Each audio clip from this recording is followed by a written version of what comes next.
I'm trying to talk about who killed Kennedy. Whoa. Derek's like, I got a phone call. I gotta go. Some secrets you just let be, dog. No, let for real, that go, for real. man. We I don't need want to no knock on that problems, door. Jeez. Definitely don't want to knock on that door. Wow. Jeez, that door will fall on you. What they say? Don't leave Yeah, that tree bro. alone. That tree will fall on you. Yeah, for real. You rather try to dunk on Shaq. I'm cool on that. At least then, you know, he might take it easy on you. The they boys ain't playing with that secret. Yeah. And they deboy. And what you going to do about it? Yeah, And for what? real, man. I don't want no smoke. Yeah. Speaking of smoke, a lot of smoke here today because we are introducing the Samples podcast. And the beautiful thing about Samples podcast today is special motherfucking guest. We got a stars. guest. Yeah. I just wanted to Nigga make just out call me down. Nigga just want to call me down. I wanted to get excited and then calm you down. But yeah, Roy, we got say a what's guest up, today. bro. What up, Man, say how what y'all up. feeling, man? You know it's a pleasure to be in the building with y'all. Hell yeah. The Mr. Senior LaRoyce Hawkins. Appreciate it. Gang. I mean, y'all know he do TV, he do movie shit, he poetry, music. He, you know what I'm saying. I Not a triple do threat, my best quadruple. more than anything. Y'all the big dogs. Quadruple threat. I mean, how many threats is it? It's not one threat. It's like 7 All we got to threats. do is count. Yeah. Count the ways. Poetry. You know what I I'm lost saying? count. I lost You know count. what I'm saying? The #1 podcast is in the game. Subscribe, like, and comment, all that shit. I Already. hate that. I hate that. I really absolutely hate it. But I We understand. haven't done But that do you yet. have to say that, though? Do you have You to say gotta the say number that. one They podcast like in the tell you game? you have to do that to get people to do that, and I do end up doing that shit. Yeah, but But it takes me so long. Like, yeah, for yeah, instance, I'll hold off. If you keep pushing it, I'll hold off on that shit. I'm 10 episodes. Like, I have to see 10 to 20 snippets, clips of episodes before I even think about, like, because I don't even let you. Shit. That yeah. nigga said he's got to get y'all niggas got to give him 300 minutes. It's of like a good stream. potting It's for like him. a It's stream. 300 minutes of good potting, 600 minutes of good potting if you really at it. It's like a stream for artists. Like, how many streams Yeah, for for real. $1? Like, Damn. Because I can get 9,000 involved. For Derek Bucks. But imagine if I just kicked it off. It was like I'm the #1 podcast guest in the game right now. Just let me know. You know what I mean? Takeover mode, bro. If you could do that, if we just throwing I number mean, ones yeah, out there. I mean, you, Hey, bro, for real. He right. He right. One. But yeah, the reason why we have Royce on is for a myriad of topics, and one of the things is, you know, Royce and I have known each other for a little bit. You know what I mean? And this is probably the first time we've actually got to like sit down and chat. We've had many sit downs informally, hang out, talk our shit, but this is the first time we got to sit down in front of, you know, some cameras, some audio, and for people to catch up and catch the magic. So man, I really do appreciate you coming. I had to hit you with that first and foremost. Man, that means a lot, bro. Thank you for having me, man. You already know how we get down. Hey man, that's So I'm looking forward to it. I'm super excited. So look, I'm not gonna belabor the moment. I'm gonna jump right in. You know what I mean? Mm-hmm. You know what I mean? So, you got some stuff coming up, man. You got some shit going on, man. You know Yeah, what I'm saying? man. Yeah. Hey, man. listen. He not working, but he working. You know what I You mean? hear me? Off the strength of the strike. like, he ain't working, but he working. Nigga. We working straight to the strike. Off the I love strength it, of the man. strike. That's beautiful, man. I've been considering a tattoo already, so let me just, you know what I'm saying? I'll write that down on a little notepad. Yeah, man. I want to get all that out the way so we can talk shit. So you have Poetry Over Prose Right. tour. The cities, from what I've seen, St. Louis, Yeah. Milwaukee, Yeah. Chicago. So far, it's an abbreviated tour, and I say that because it's short for now, but we're hoping that we can add more cities, Yeah. and we'll know how that feels after this Sunday when I hit the Helium Comedy Club in St. Louis. Yeah. My goal is to hit the East Coast next, and we'll announce what those cities will be after we tackle that next leg. But I'm excited, man. I can't wait to go on the road. Man, I love it, man. I'm so happy like to see you outside moving around, because I know like you're very strategic when you do something, you put something together. Appreciate so this has been fun to see the energy around it, to see the love coming from behind it. So I'm really excited about it. But I mean, some people that are under the rock don't know what it is. What the hell is Poetry Over Prose? Poetry Over Prose is a poetry and storytelling experience that I put together, right? And so my first love is stand-up comedy. Soon after that, I discovered poetry. And both of those crafts have been a part of my artistry, you know what I'm saying, and a part of my process, even as an actor, even as I make music. I'm always looking for the humor. and I'm always doing my best to make sure that I'm very, very specific with my words. And so, what I want to do with Poetry Over Prose is kind of like a conversation over dinner, if that makes sense. And so, the prose obviously will be me storytelling about moments in my life. Some of them are funny, some of them are deep, but by the end of it all, there's a composition that that supports the story that we just told, and so that's where you get the poetry. So Poetry Over Prose is, you know, in my humble opinion, despite the alliteration, I think it's a good time. I love it, man. I love it, man. I love the idea, bro. Yeah, Appreciate but you know what? You know what happened is I think how he came up with this was he was sipping wine somewhere, and there was some inspiration around. Right. You know what I mean? Right. This nigga always gotta make sure he. Hey, just so y'all know, I might have supplied a little bit of the inspiration for this Poetry Over Prose. No, I'm talking about different type of inspiration. There was wine, of course, Yeah. and then there was other inspiration. Also, it was Poetry Over Hoes. See, now you This too much, man too much. here. I know, right? See, Oh, okay, my But, fault. like- I'll bleep that. but I think like it's funny because like when I know whenever we talk and we find ourselves sitting talking over wine or hanging out at the shop, that we often go to kind of this existential place of how we're moving. You know, like we're just marbles moving throughout, you know, this around this tiny ball, and so like I always think about how that impact feels, how listening to you talk about your work and thinking about how it relates to kind of the work that we do in the creative space and how all those things they all orbit around each other, you know. True. Music, you know, not just acting but words and wine and how all those things work. Yeah, they're different interconnected. mediums for the same thing, which is expression. Yeah, You we're know what all I'm saying? trying to express something. We're all trying to say something, and we are better at doing it in different ways. And I'm a fan. Like I'm a fan of both of you guys. But I ain't one of them fans. Like y'all cool. like, I'm a fan of the work, but I be like, Yeah. I come to the show, but I stay on the wall. I ain't about to get into all that Nah, shit. we ain't- You know we what I'm ain't- saying? we- But I I'm be not in doing this that. bitch. Yeah, I but be in I'ma be there. I get head over nod. there, Every you know what I'm head saying? nod. Salute, my nigga. I'm here. Spend some bread. I Give a paid head my nod. 22. Yeah. I paid the 22. Yeah, I'm Yeah, here. yeah, Man, relax. I did my thing, you know what I You know what I mean? mean? I'm Quick doing little what I do. repost. You know, I was there. You know what I mean? But, Yeah. I'm doing what I do, though. Yeah. I just didn't hyperventilate like everybody else did. You know what I'm saying? To be like that. But I feel exactly what you're saying, and not to cut you off, but I consider it all storytelling. You know, I'm a fan of how you storytell with your knowledge, and your wisdom, obviously about wine and its history, the regions and the territories, like all of that stuff. In my humble opinion, is crucial.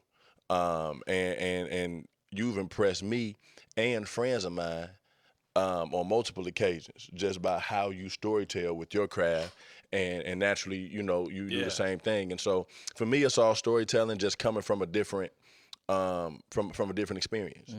Speaking of storytelling and the way I storytell, let me do some storytelling. Go for it. Hey man, Let's I get want you to into grab that little, you know what I'm it. saying? I can grab this? Yeah, Let's that's get you, man. That's into all it. day, you know what I mean? I've been Yeah. Listen, I'm a professional. I've been sipping while they was talking. I was in this. You Naturally. know what I mean? I was just getting a good base. You know what I mean?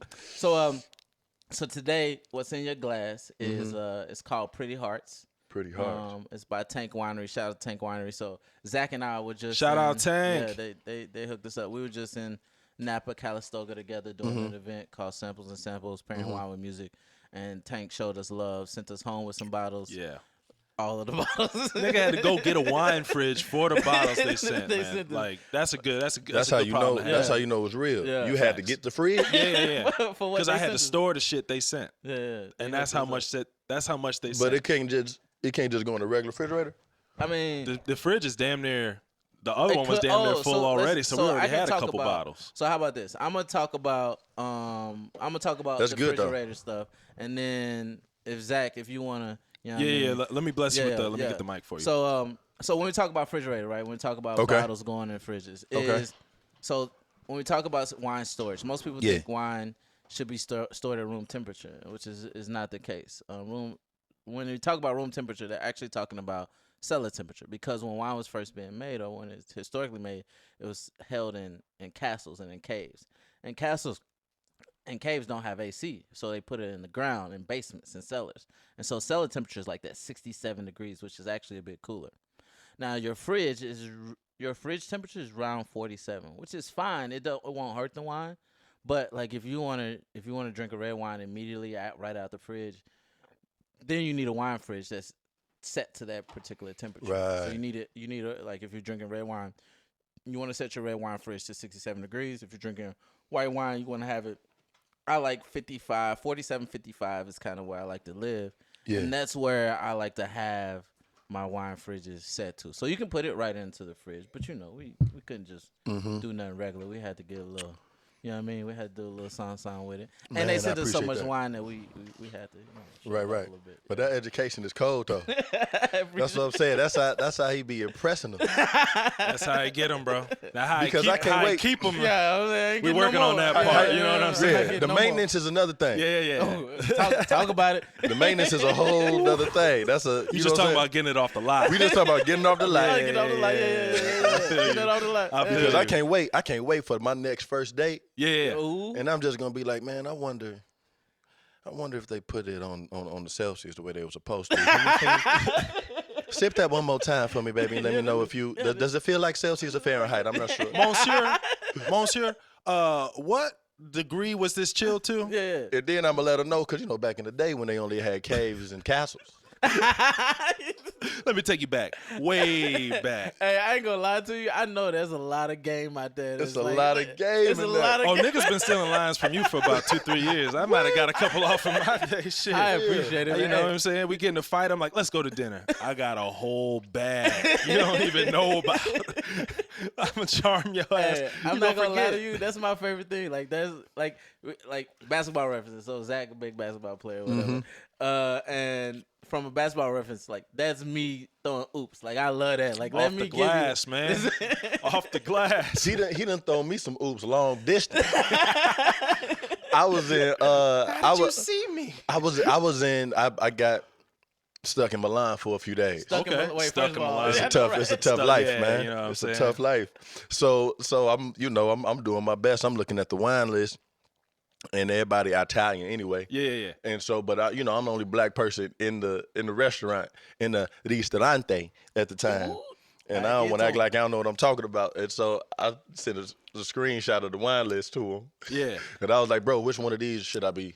Just say a word. Just say a word, and if you could tell me how to say it underneath that, you know what I'm saying? You know what I'm saying? But which one of these do I want? Because I don't want to look like I don't know what I'm doing in here. Yeah, just let me know. You know what I'm saying? He put me on, bro. You hooked him up? Hey man, I had to, man. Do you remember what the wine was? So it's funny you mentioned that because I remember the grape varietals. I know there was a Nebbiolo, which everybody loves. So like you got Barolo, Barbaresco, which is really big, and the vintage on the one that they were showing was a good vintage, but I know he likes a little bit more roundness, so I was trying to find something.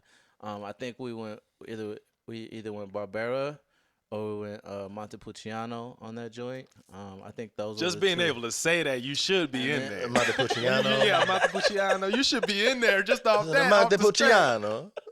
But I think that was get more. She like one more time, and I'll get the check. Yeah, man, you should be good.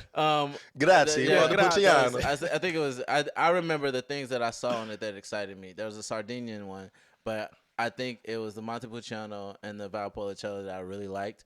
And the Barolo, I was like, oh, this is like if you want to go classic, no one's gonna say anything. Like if most Americans when they walk over, that's what they get. They go on Barolo, or they're going Chianti, or they're going Brunello. And I was like, those are safe always. Right. But if you want to do something a little different, then you go Valpolicella, you can go to Montepulciano.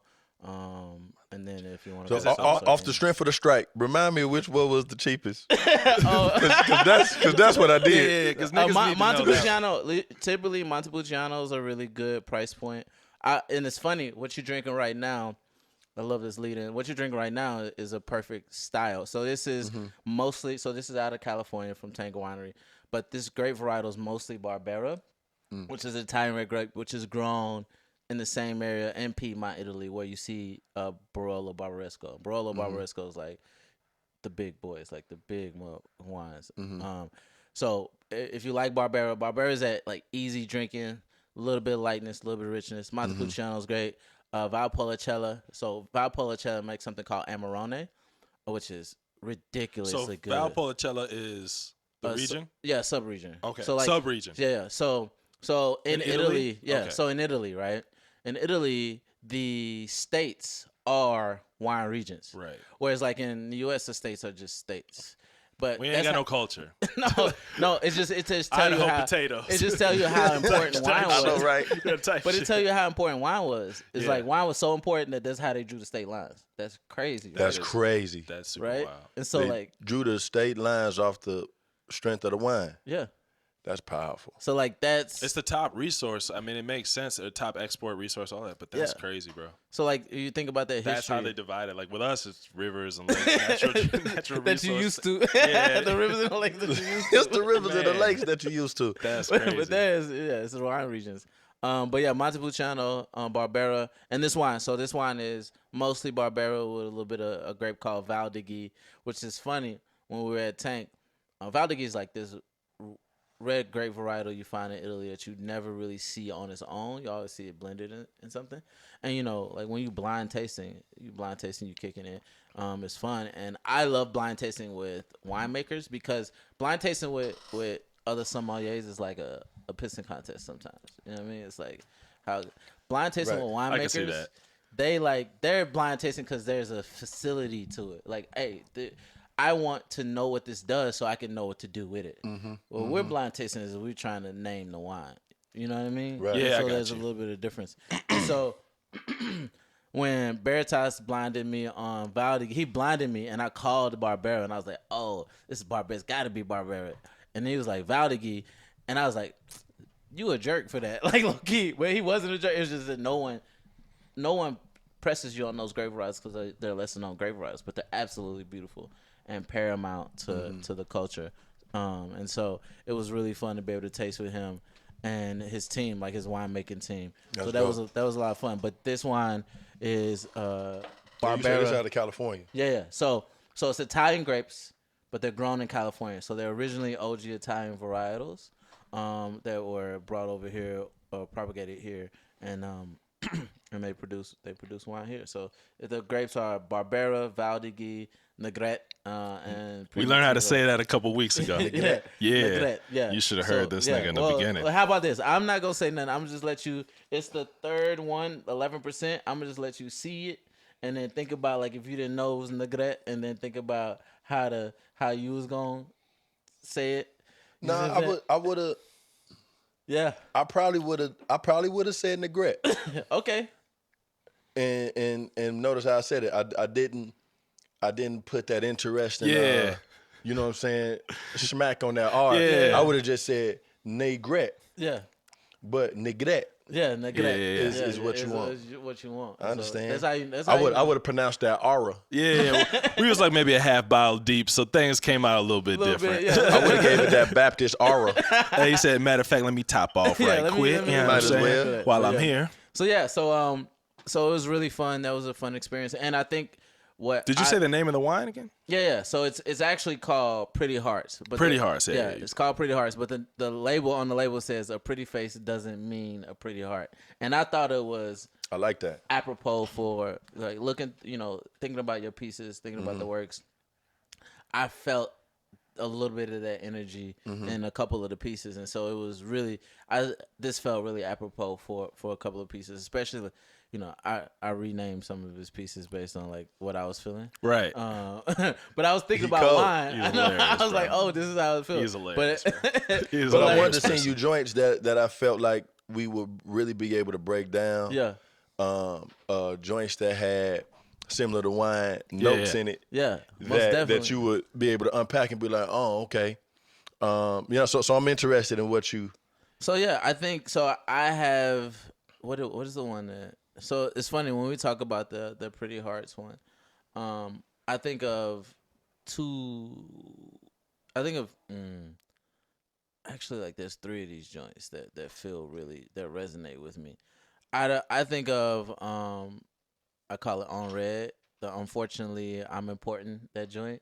Yeah. That one resonates with me. I think because it is when I read it, I think about that tension of how I have to live at this clip. I have to operate at this space and this level, and this is what it is.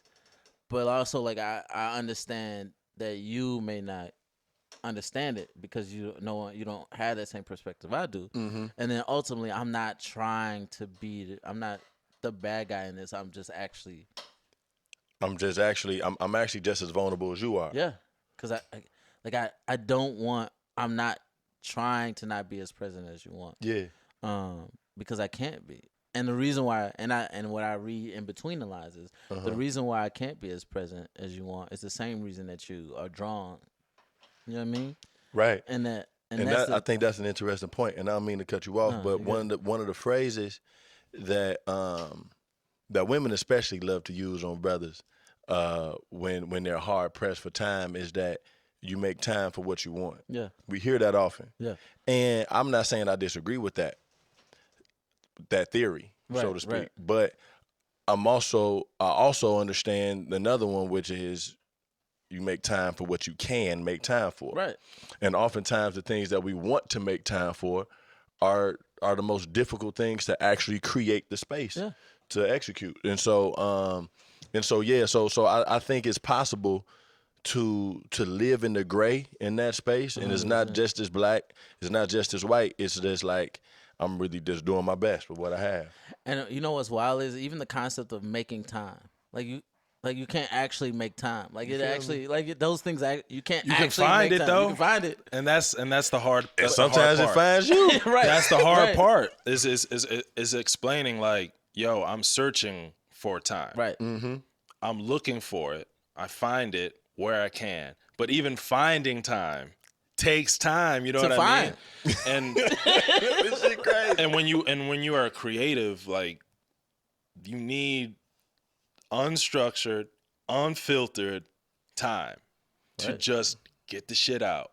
We don't even know what the fuck that looks like. You know what I'm saying? I might be sitting in front of a book. I might be sitting in front of a video game system. I might be sitting on a basketball court. That might be where I'm songwriting or thinking about shit. That might be where you're writing and thinking about concepts. That's where you're sitting connecting dots and thinking about what would be a dope experience or program. So Yeah. it's just... And the wild thing is like that line where the line is where everybody who wanders is not lost. It's like we need space to wander mentally and to wander throughout space. Yeah. Like to be able to find the things that we need. We're grounded, so we're not lost. But you have to explorers couldn't explore by being in the same place. And as a creative, your job is to do the exploration for the people and bring it back. That's the creative. That's the creative part. That's the creativity. Is you go find the things, the connections that people maybe not have the time themselves or don't have the vision to go find for themselves. And so I think that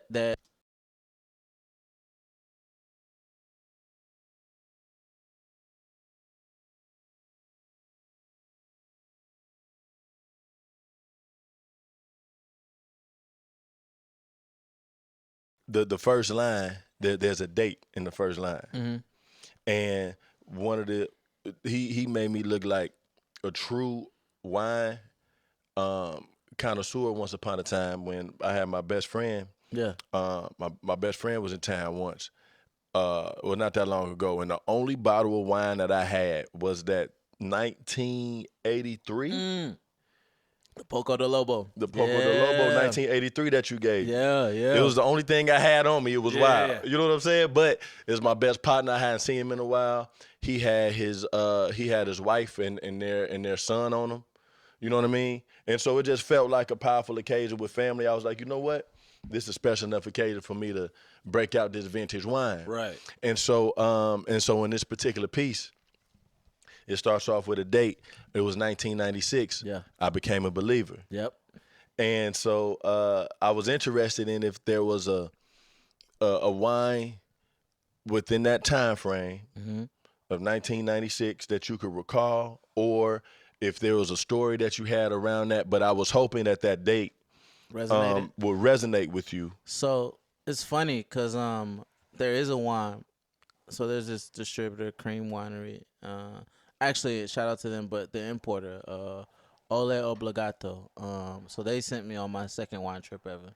And so we did the entire peninsula of Portugal, the western part of Spain. What year is this? 1996. No, I'm joking. Oh, little shorty, you know what I'm saying? No. This was pre-COVID, like right. This was the Dope. second to last trip I ever took. It's like COVID, early think. 2020. Yeah. Late 2019. Yeah, 1920. Got you. And so in Portugal, Spain and Portugal, what they do with their wines is they do a pretty good job of what we call holding back wines. So they'll make a wine. So this is 2023. So they'll harvest this year, and usually it's 1 or 2 years before they release. Most wineries, they will hold wine 5, 6, 10 years before they release. And so they'll have current vintage stuff that's like, 8, 7, 6, 8, 10 years old. If depends on what the production is.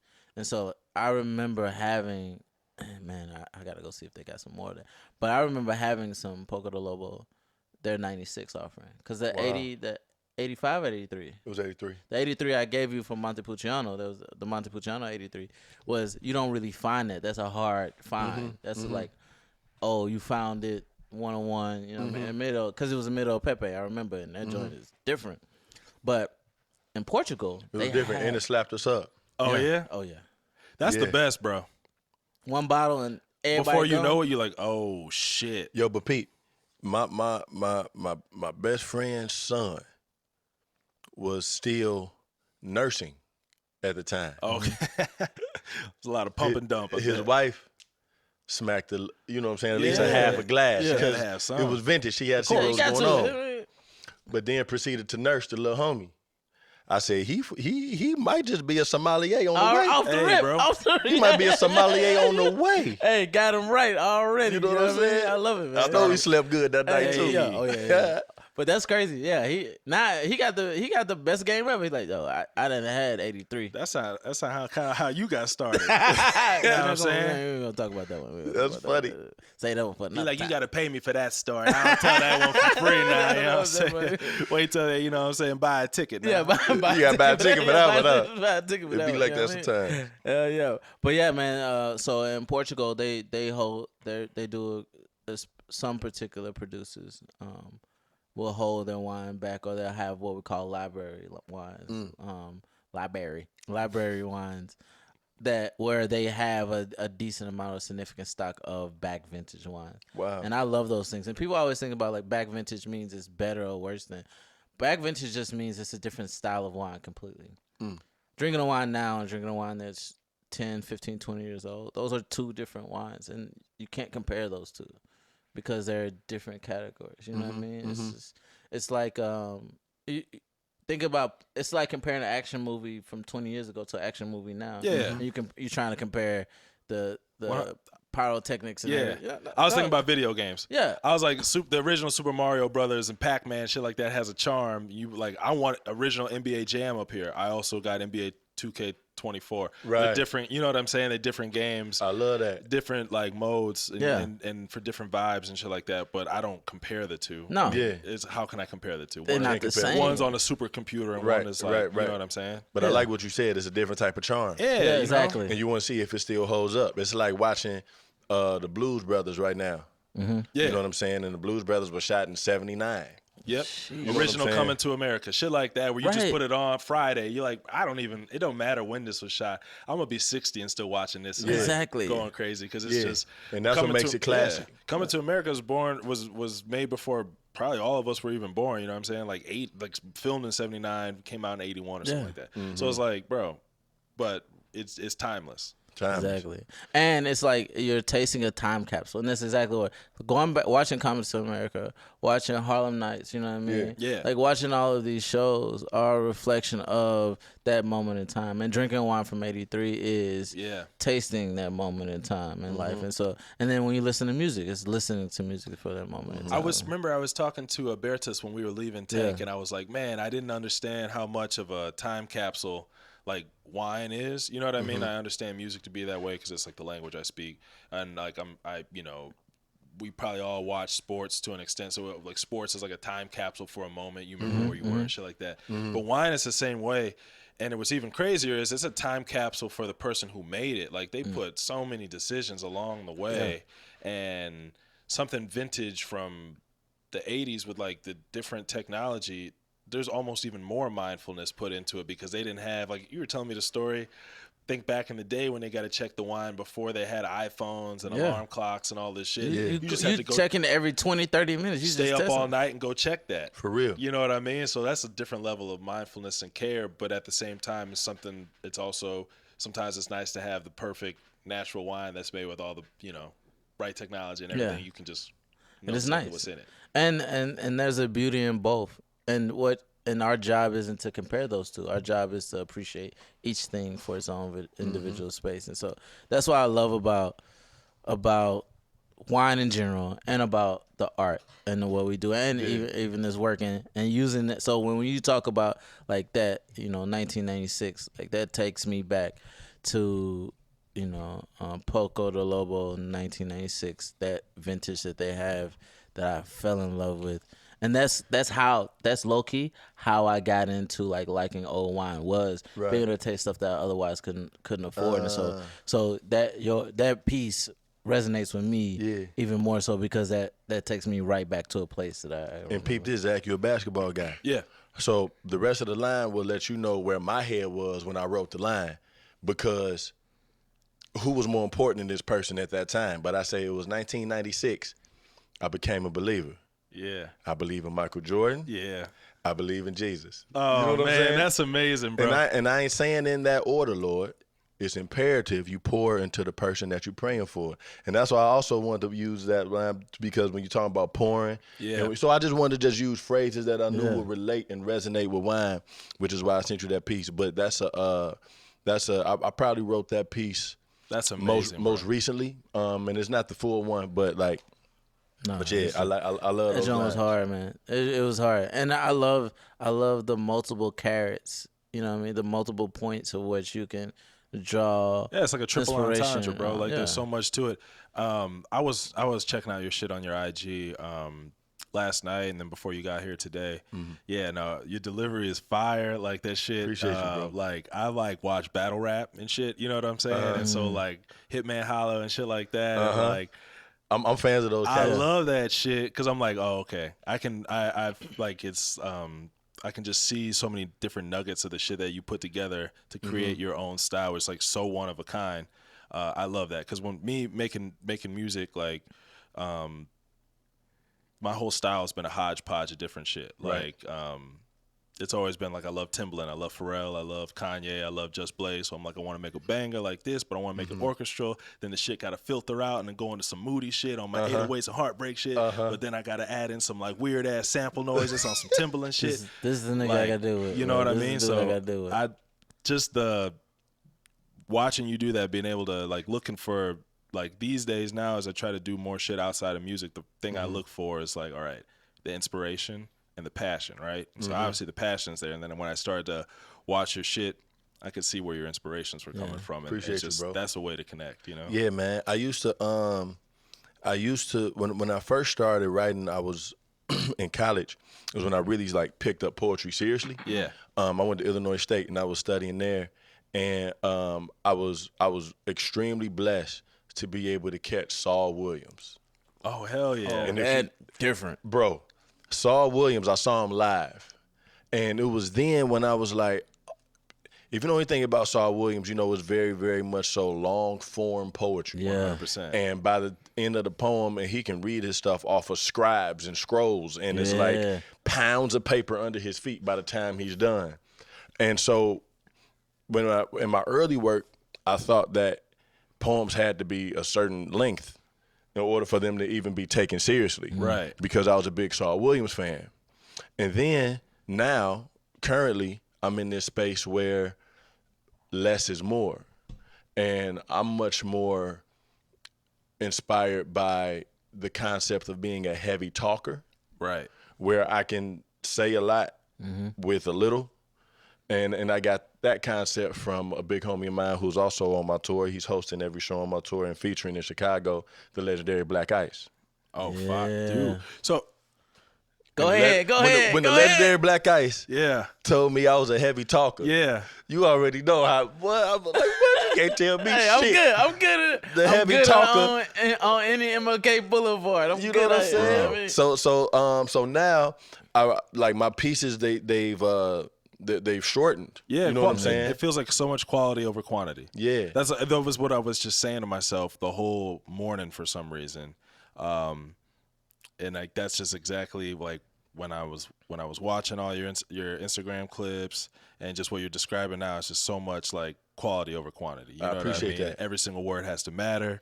Like you know what I mean? Like I didn't read. This is my third time reading Decoded, right? So like I look at things and think about things from that type of standpoint, even if I'm making music, even if I'm making business moves or whatever, just from the standpoint of like quality over quantity and make every word count, every gesture count, like no wasted motion, that type of thought process, right? Like it's the same thing that you're talking about right now, but in terms of creation. Like, it's like the economy of words, the economy of movement. Like they don't pay me for that story, so it's like let me make every little, you know what I'm saying? How can I tell you that story in 2 lines? But and still get the vibe and feel and make you want more if you want more, but then you still feel satiated enough to be like, oh, I got something. Yeah. It's funny when I like thinking about it across spheres. So I was watching something with Ray Lewis, and he was talking about how every Monday they go back and they grade what you do as a linebacker. You know, every position gets a grade, and they grade false steps. So like if you reading a play and you make a false step or you make you pivot the wrong way, if your body's leaning the wrong way, they grade you on that. And there was like no one has ever gotten 100. And there was one time where Jim Harbaugh was coaching them, and Ray Lewis had a perfect game. And Jim Harbaugh gave him a 99 because he didn't believe it. He was like, of course. No way. But it was like he had a perfect game. And the idea of like his economy of movement, right? In the same way that we have an economy of of words, an economy of wine. We were talking about time earlier. You know what I mean? Just in terms of making time, it's not really about making time; it's about finding time. Right. And ultimately, what it really comes down to is about not wasting time. Yeah. You know what I'm saying? So what's the shit I can eliminate? Yeah, because the save is to make. What don't I need? What don't I need? Yeah. What can I cut out? What can I get done in 5 minutes versus 10? You know what I'm saying? Like I'm bald. I shave every day. I'm like, all right, how can I speed this shit up? Because I can't.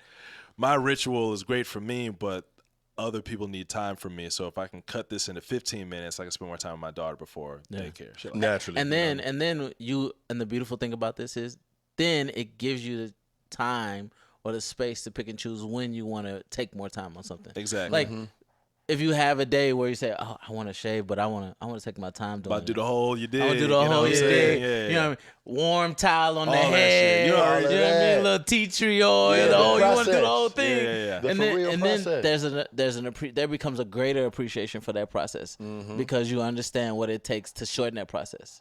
You know what I mean? And you understand what it takes, you're true. why That's each true. step of that process is important. And you've become so efficient that you say, okay, I know that these are the 3 steps I need to take versus normally when I want to shave my head, there's a 10-step process that if I want to just really chill. Yeah. You know what I mean? Like, It's a level of mindfulness too, right? Like, I'm sure it's hard for you to pull back some of these words, and I'm sure there's times because I've worked in the studio and with the person I work with the most is Jamila Woods, right? So she's a poet as well as a singer, and so Jamila Woods Code. Jamila Woods Code. You dropped some. Oh, okay. Let me pick that up real quick. Quick little name. But like no. So I know her writing process is very like she writes so verbosely, and then she figures out how to say it in less words for the song. You know what I'm saying? And I'm wondering if that's something similar to you, or you. Well, my writing process, to be honest with you, based on what I just learned from you, is more Portugal and Spain. These days, because I'm really taking my time with the product before I throw it out there. And I have pieces currently, the ones that I'm most proud of are the ones that took me like a year, maybe a year and a half to write. Wow. And I gave myself that time to live through what I want to write about, to truly experience it, to allow conversations or moments to really to navigate the story as opposed to me trying to force myself to write something that I'm not really ready, that I might not be ready to write. And that's sometimes, like when I go to the studio, if it's a studio session, I like to go to the studio already prepared. Yeah. Because I would hate to be the one holding everybody up in the booth. Yeah. Because my process isn't that microwave. Sometimes it is. I'm not gonna hold you. I done wrote some hard shit in like 20 minutes. Yeah, right. It's just pouring out of you at that point. Yeah. It's just like, But that's a different type of situation. It might have to be a different type of topic. Like who knows why that happens like that when it does. But most of the time, and I adopted this process from a friend of mine named P. Scott. If y'all might be familiar with P. Scott, he owns Niche Gallery in Pilsen. He's a great artist and a great friend. And once upon a time, him and I collaborated on an exhibit that he took down to Art Basel. And the point was for me to write a piece about every painting in the exhibit. Right. And that would be the consumer's audible journey. Like you put on these headphones, you stand in front of the piece, and you can hear me spitting about the piece. Yeah. You know what I'm saying? And what I learned through that process with him was that oftentimes painters, they pull up to their studio and they'll have a vibe set, whether you're drinking what you want to drink, you can, vibing out to what you want to vibe out to, listen to what you want to listen to. And I sat there and at first, I was just expecting him to be going crazy, and I thought I was going to have to compete with his pace. Yeah. Because I'm like, shit, if he's just going to be painting and I ain't writing nothing, I look like I'm not working. Right. But when I pulled up, this mug literally spent more time looking at the piece from different angles of the room. He'll go to a random corner of the room and just look at the piece from there. Then he'll go to another angle room and look at the piece from there. Hell yeah. For hours. And then before I knew it, he'll go up there add a little color there, and then walk away and be like, all right, B-boy, I'm done for the day. I'd be like, you done for the day? We been here for 5 hours and you just threw some blue in the center of the circle. 2 stripes in a circle. You know what I'm saying? And that's all. He was like, that's what I had today. You know what I'm saying? And but that's how you really create the masterpieces. Take time. You know what I'm saying? Outside looking in, people like, and me, I've been a music fan my whole life, but when I really decided to dedicate my shit, dedicate my life to the art form, right? Not I wanted to do this. This is gonna be my life. I just keep saying that, hammering home. When it finally connected, I was like, no. I'm dedicating myselm to the art form. Is when I learned what you're talking about, which is discipline. That discipline, like that. This is a discipline. You know what I'm saying? Like being an artist is more about discipline than anything else. You know what I'm saying? That's interesting. And it's and that's exactly what we're talking about. The ability to pull back and just stand from a corner of the room. There's engineers, Rick Rubin, that motherfucker don't even touch knobs. He just walk around the room listening to it from different spaces, different headphones, different, whatever, to process the music and feel it out like that, and then tell you what needs to change. You know what I'm saying? Yeah. Puff, another person who's made hits without touching the board in so many situations from that same aspect of having the discipline of like, you know what, me on the keys and blah, blah, blah is going to be rudimentary, but me walking around and having the discipline to take a different stance will impact the record better. Yeah. As an artist, as somebody who's involved, with the literal from the ground up, right? Yeah. Like it's a blank canvas and your P. Scott's painting, right? Or if it's now a piece of art, and then you are now writing a prose and to the art, right? That's still a blank canvas, right? There's an imaginary nothing there, and you're like, all right, let me create a story about this. But spending that time and watching his discipline, I'm sure taught me a lot, bro. Yeah, it filters into how you create for that. You down, man. And now I look at the same thing. When I'm writing, I know how to walk away from it, absorb it sometimes. Yeah. But I'm still in the moment. Like, I could be writing right now based on what I know I just wrote 15 minutes ago. Yeah. And I'm just allowing this conversation as I absorb it to land on me. Before I know about the end of the conversation, I'd be like, dang, Zach used a word that I might be able to actually use. Now I kind of know how to turn the corner on this line. But you are writing right now. You're writing. Yeah. You know what I mean? This is what I always tell Mel. Living is writing. When I tell Mel, I'm like, hey, when I go upstairs and the door's shut seal behind me, I'm working on shit. I promise. I might be upstairs like laying down, staring at the plants. I might be watering these motherfuckers. I might be, cleaning the space up. What I'm doing is creating the energy to then sit down and do whatever is just going to come out. because that part's just what happens. Yeah. You know what I'm saying? Like you sit down, you write some shit. I sit down, I just make some shit. Like you sit down and you just like think of the story, the wine, all of it, the experience, how you want it to do, like the candles, all that shit. Like all of that shit comes together. Like that's just what we do. Yeah. But the process that leads up to it, that's as much as part of it as the actual creation. It's for real. It's the practice. It's the training. It's exactly. everything before everybody sees the game. Everybody sees the performance. Yeah. But what they don't realize is we like the performance has been done way back when because we put in that work. You earlier. wasn't with me shooting in the gym. You know what I'm saying? Hey, But man. like that's what's crazy is we spend. And what's funny is, and I can imagine you feel this way as well, is people always love the show, and for me, the show is the release of everything. Yeah. But it's actually sometimes it's not even the favorite part of it. Like before the show, right before the show is probably my least favorite part.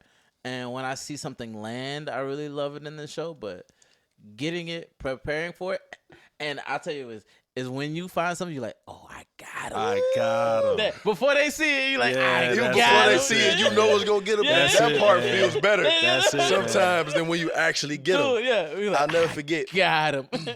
I got one of my favorite people, and he's my partner. He's also my manager, and a great friend. He's like a brother. His name Justin Johnson, and he's starting to understand my process a little bit, and he can tell when I lock in. Yeah. Because sometimes I just lock in. Yeah. And we could be at the club. This one particular time, we were at the club in Utah, of all places. Okay. And I'm imagining a club right now. Bro, we was at a club in Utah, and imagine, it ain't really nothing but Caucasians in Utah. Yeah. Like, I looked it up before I got there, and it was like less than... Just some research. It was less than 14 it was less than 14 black people in the little community I was in, like, for real. But we at this club, and it's a Latin night. Oh, so Enrique Iglesias, you know what I'm saying? Bad Bunny, you know what I'm saying? Yeah, so you can only imagine the BPMs. This is hilarious. You can only imagine the BPMs. White people dancing to really fast music. That's why I'm just like, that's why I said, oh hell yeah, that shit is a sight, bro. That's a sight. I just want to watch. But I locked in, bro. It was something about that. It was something that just made me lock in, and before I knew it, I was writing, and he could tell by the look on my face. Because I'm in my notes on my phone. And it looks like I could be texting or whatever, but he was like, you writing, ain't you? I was like, yeah. And later on, he heard the verse that I started in that room. Right. Yeah. It's some of his favorite shit. What I said, and it was because I call it lifestyle bars because I like being around the action, and like the organized commotion, right, and being like, oh, this is what's going on, and this is what people need to hear about. So the piece started off like you super like it's very much like commentary. Yeah, your shit is so much like commentary. Oh no, that's commentary. Why I love it, bro. That's why I love that shit. Yeah, bro. So I kicked it off like she was the unvaccinated baddie with the fatty and no blue check. I met her at the Nobu yesterday. She asked me if I play chess. I told her I won't play checkers. Respectfully, next thing I know, she texted me. The message was very direct. What's your sign? When can we connect? What? What's my sign? When can we connect? Was the last line a nigga expected. Open door. Yeah. I could have sworn Shorty was spoken for. Old Juicy Couture, J.I. Dior. Vintage Chanel sunglasses over mink lashes. Barely laughing. She a little bashful. You know what I'm saying? Crazy. And I just left it right there. Crazy. Like that's really the end of the piece. But we know her. We don't know her, but we all know her. We all crazy. You know what I'm saying? I know her. I'm like, I had to mute you because I was getting questions about who you were. Yeah, I know. So I know exactly who that is. We just seen Shorty. Yeah, multiversal her. Yes. You know what I'm saying? And then if I was to extend it, I could say, you know, I can tell she's sleeping Fenty Savage. And she take the onions out of salad. You know what I'm saying? Lifestyle bar. gosh. Before you know it, you gonna have honeys don't even eat salads. Like, oh, let me take the onions out. Hold on, LaRoyce said, "Let me take the onions off." I gotta take the onions out of my salad. Bro, why do I know this woman? You know this woman, man. Yes. Yes. I saw Yes, so you many do. versions of her in the club that night. And like I said, that's the part that I love about the process, because I started that line because of a conversation I was having with a homegirl of mine, and I wasn't able to truly finish it until I was in the club that night, and I was able to really see some things and explore more deeply, and I was like, oh, I'm glad I started that. Yeah. Is that a Because this space is where where you I write a finish. lot? You feel like the club is a space where you get bars off a lot? I actually do. Yeah. I actually do. I 'Cause feel you never that. know. I feel that, bro. Yeah. That shit makes a lot of Samples? sense. Sample. Oh, 100%. My favorite samples, two places.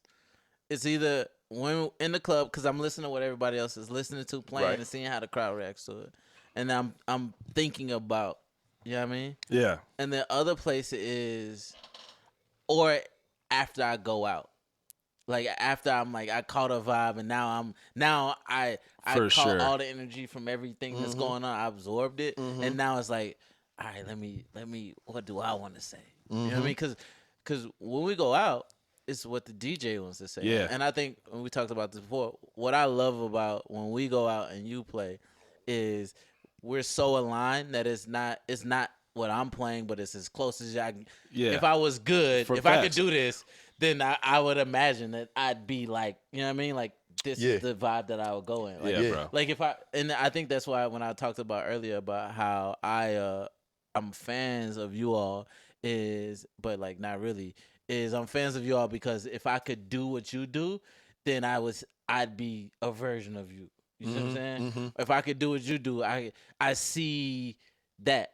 Like if I was gonna be a great producer, what type of producer I'd be like, damn man, Zach produces in the way that I would want to produce. Yeah. Like if I could act, like if I could memorize lines for to save my facts. life, you know what I mean? Like, you know what I mean? If I could be, fly in the motherfucker.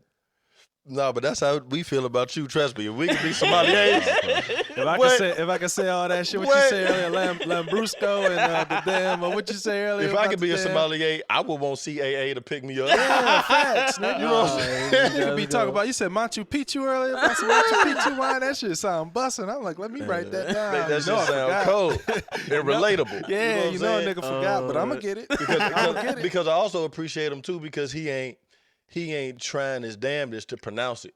For sure, bro. It's like it just sound like it sound like us. That's what I'm telling, bro. Like, you know what I'm saying? Like, I know he's he's saying it. I know he know what he's talking about. I believe him and I trust him. Yeah. But he ain't trying to go over my head and do too much with the pronunciation, Yeah. with how he learned it, with what he was doing when he got it. It's just this is what I know. Yeah, you keep it mad accessible. Like it's hard. Yeah. It's hard for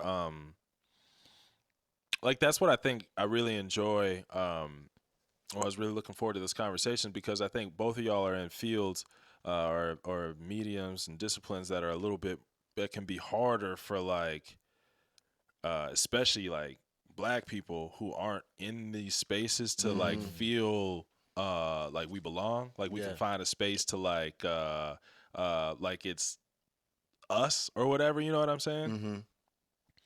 And I think it's like it's just dope how accessible y'all make it. You know what I'm saying? Like when I hear that I'm going to a comedy show and then someone's gonna come do like spoken word. You know what I'm saying? I'm like, you're not what I expect. And then you get up there, I'm like, Right. oh, this a real nigga. And then about 15 minutes in, I like this nigga. You know what I'm Appreciate saying? you, bro. Like, and when Appreciate I first met DCW, we met during like probably right after the trip he was talking about earlier. Like we met right at the beginning of the pandemic. I didn't know him. Like he just set up the shop and shit. But his manager was like, no, just come by the shop. Like y'all got a link. It's perfect. Yeah. We met. And I'm like, I didn't know what to expect. I'm at that point, like, you know, whatever the wine I drink is whatever my girl wants to drink. You know what I'm saying? Right. I'm just moving with it like that. Right. And then became like oh shit, like, all right, this thing is passionate about it. I'm gonna like learn about it a little bit, and then it became something I actually give a damn about. And now I'm like thinking what I want to have on deck with what we about to eat and shit like that. You know what I'm saying? You see me on the grand the other day, you know what I'm saying? I had to bust out what was it? The disco. You know what I had to bust out the disco from Tank. Yeah. So it was it's just by y'all making it accessible, it makes niggas want to like go out and support and be a part of the crowd and the audience, which is a big part of what y'all do as well. You know, crowd participation is so huge for us. I'm a DJ. If y'all ain't dancing, what am I doing? You know what I'm saying? Like, I'm up here to help. I'm really up here to help everybody get laid. Whatever you want, whoever you trying to get with, I'm trying to help you get with them. You know what I'm saying? Like, safely. You know what I'm saying? Like, responsibly. That's what I'm trying to do. And like, but if y'all ain't vibing, then I'm not having fun. I'm just playing records. You know what I'm saying? I'm just a doofy up here playing records. If y'all don't play into it a little bit, and it's the same with y'all. If people aren't playing into it and aren't there supporting and being part of it, it don't hit the same. But that's where y'all do a great job of like making me like, all right, man, let me get into this shit. You know what I'm saying? Like, it's something I actually want to like really step it up. You know what I'm saying? And like become a more like knowledgeable fan. You know what I mean? Like that's a big part of it. I love it. All right, so there's more works to talk about. Talk to him.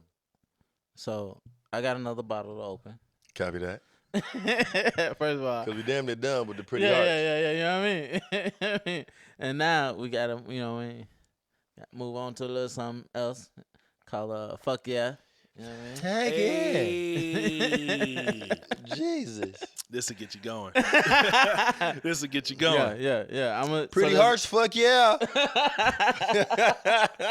Shout out Tank, man. Hey, listen. Samples and Samples powered by Tank Winery. Hey, we're working on it. You know what I mean? We're gonna make it happen. So but while I open this bottle of Fuck Yeah, I do have some. I gotta do the. Let me get my fake journalist bag because I'm not a journalist. You know what I mean? Shout out to people who actually are, who do the work and research. Some people do the work, bro. Yeah, actually do the work. You know what I mean? So I never ever want to step on that. But I do have to ask you the generic questions that everybody's gonna ask. So we know how you came up with Portrait Over Prose. We know the theme of the experience. But I gotta ask, what was your introduction to wine, and or what is your relationship to wine now? I'm finna fuck your head up if that's okay. Please do. That's my favorite part of podding. My relationship to wine in real life. Real life. I used to watch my parents break down Boons Farm.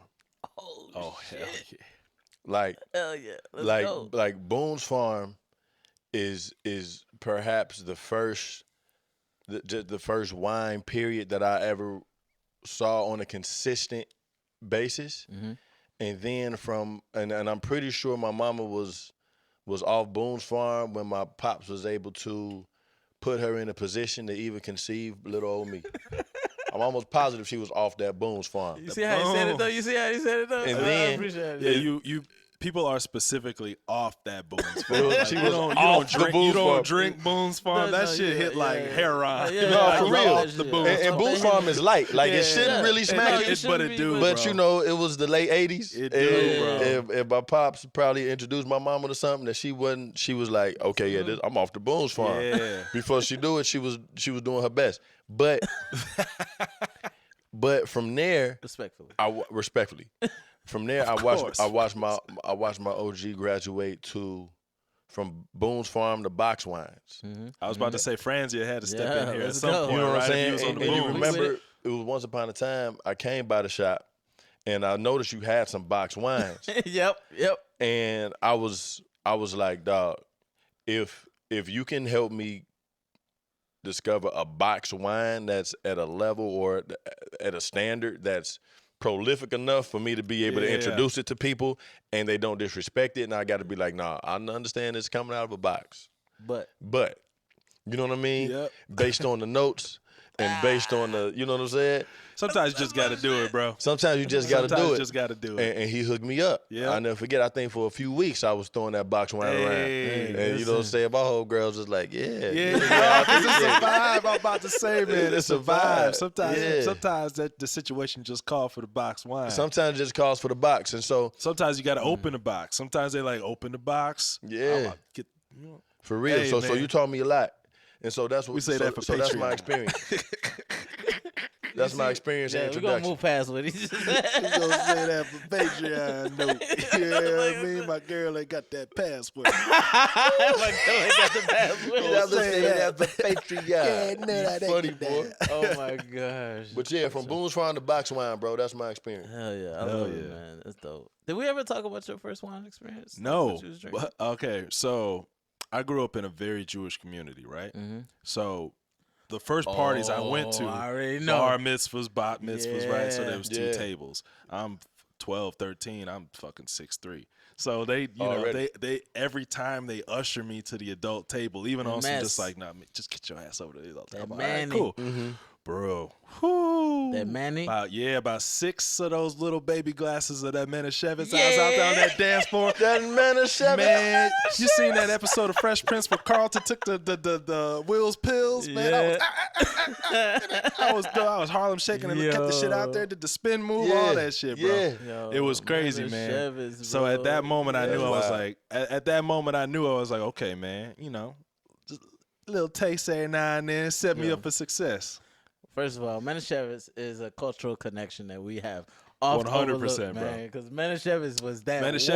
Manischewitz and froze. There was Yes. I looked around, Like, I was like, there was like huh. 18 froze, like 15 Jewish people, 3 black kids. I'm like, okay, bet. I'm slapped. Your parents are slapped. It's kind of a vibe, man. Yo, you know what I'm that's saying? We great. can get down a little bit. Oh, Mike, I've never been to man, one. oh, but- Manischewitz. Yeah, bro. Bro, you know what would be fire? I still pick that up from time A to black time. Jewish wedding Oh yeah. would be crazy. We just gotta find a right. We can't do it like you people. But It you gotta gotta be think something- about No, yeah, it's got to be like one of them, like, you know what I mean? Like Yeah. cross cultural, like. But you yeah. gotta think about it. Let me ask you this question. Yeah. Because some of my pieces dive into the scripture. Okay. Just because that's my upbringing. Yeah, you of know course. what I'm saying? Yeah, I yeah. grew up in a private Christian academy. Same time, same My time. church and my school were the same thing. Yeah. And so I grew got up that Baptist. foundation. Yeah, me too. But imagine that black Jewish wedding. I Oh, can yeah. only imagine There's that gonna be that's some- probably where Yeah. we got the first miracle Because what from he do? Jesus. What he Because do? the first miracle What he do? Tell him what he did. was when Jesus turned water into wine. Hey, bro. Hey, It was at a that's wedding, what- and I'm pretty sure niggas was involved. Oh, 100%, bro. So Jesus was a sommelier.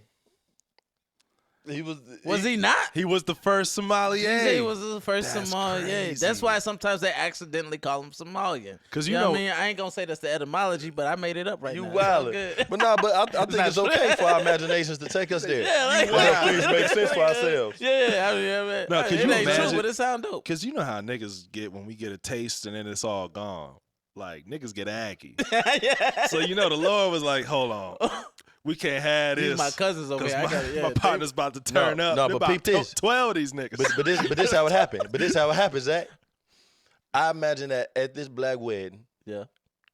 they probably had enough liquor, at least they thought. yeah. And then they ran out. Yeah. So as opposed to niggas having to go on a liquor run, Yep. Jesus' mama, Mary, Yeah. asked him, Jesus. Come on now. Can you bless us?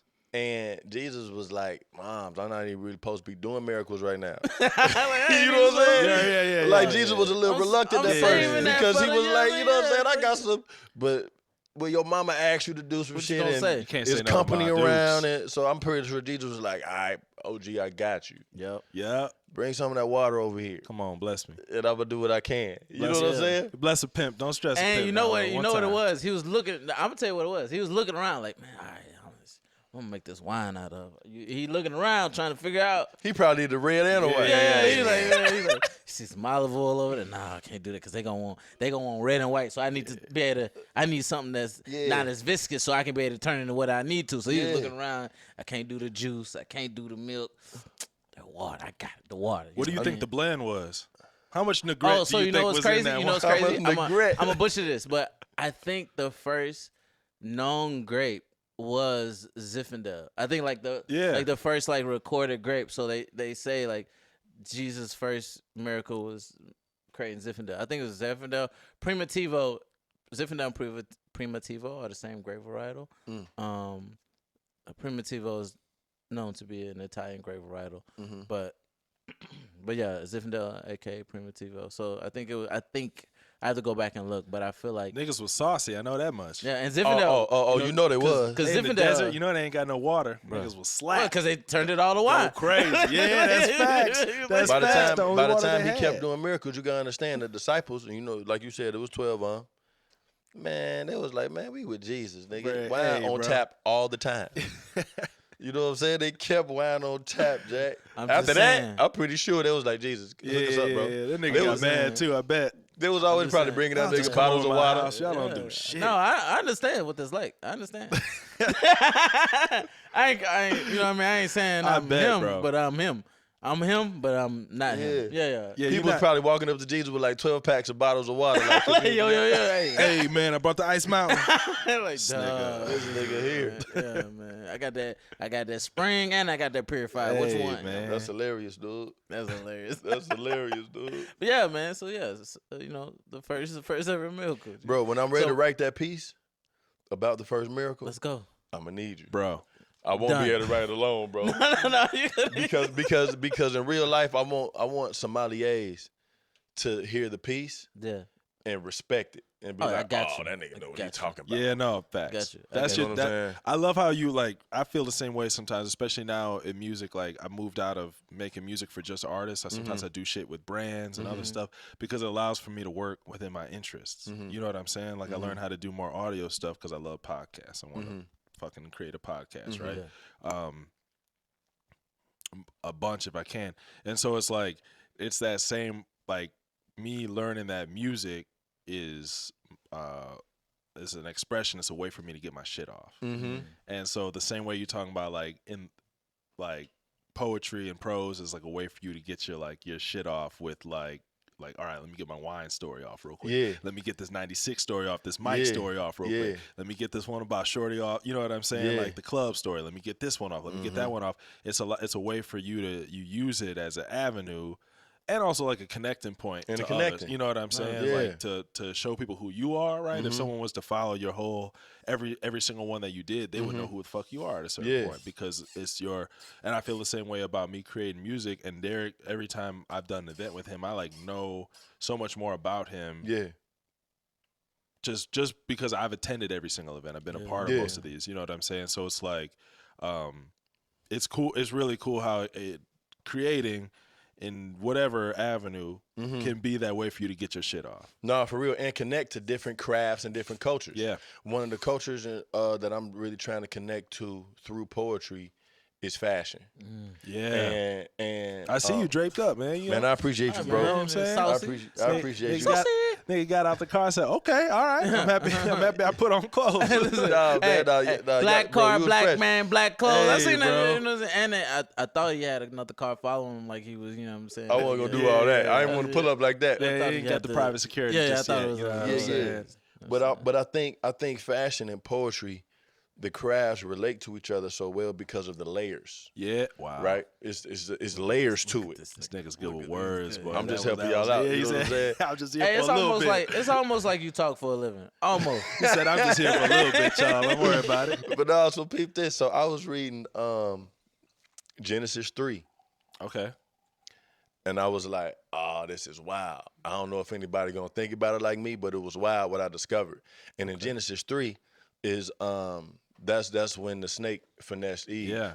And then eating from the tree she wasn't supposed to.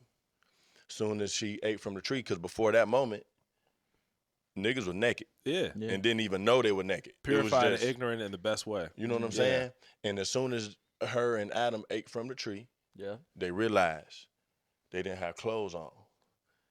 The first thing they did, according to Genesis 3, was picked up figs and covered themselves. At which point I realized figs was the first fit. Figs was the first fit. Figs was the first fit. Fit. Not only so figs was the first fit, and by the time God pulled up to the garden and cursed everybody and told y'all everybody on. right. What are you doing? Told everybody what was Y'all going had on. one job. He sent them out Yeah. in his and hers, skids and furs. So you know what I'm saying? So fashion, Y'all see it, when you though? think about it, That's just crazy. is a result of our disobedience. Boy, what's it like to walk around like Mike Tyson? You could just knock any nigga out. You just don't. What you nigga just don't. Right. Nigga just walk up and just fuck anybody head up real quick. And nigga Man. just decide not to. Yeah. Just be like, nah, The weight, I ain't gonna do that. the weight I'm that cool. you have, like, man. I ain't gonna do that. You know what I'm What they saying? say? I'm gonna let What's y'all the- live what's for the, another day. That's What's what the they call a famous- heavy talker, Zach. I told you. Man, you What's the crazy, Spider-Man man. line with heavy what? Oh, with great power comes Comes great great responsibility. responsibility. For a fact. Yeah, that's why I gotta be careful with some of That's these wild, stories. man. I can't just say everything. That's He wild. gotta But- use that shit for good. You know what I mean? Yeah. That's why I don't smile often. Trying to make sure here y'all we stay go. safe Here out we Oh, there. the boss. Funny, but no, but for the nature of this I do conversation, believe it felt that. appropriate to bring up. Yeah. like I'm really doing my best to try to connect with other cultures of fashion, fashion especially. And I haven't finished that piece yet. I started it, but by the time That's I finish with that's Genesis amazing. 3, Yeah, that's cool. man, it's I gonna be can't crazy. Just the concepts you come up with, Yeah, man. it's I just beautiful. love that.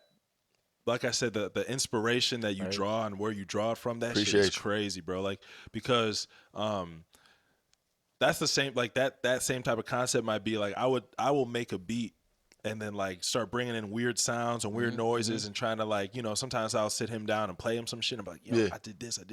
The reason I did this is because I wanted to like signify the backbone movement. I got a beat called Stairs that I sampled myself walking up the stairs. Right. Like shit like that. Right. And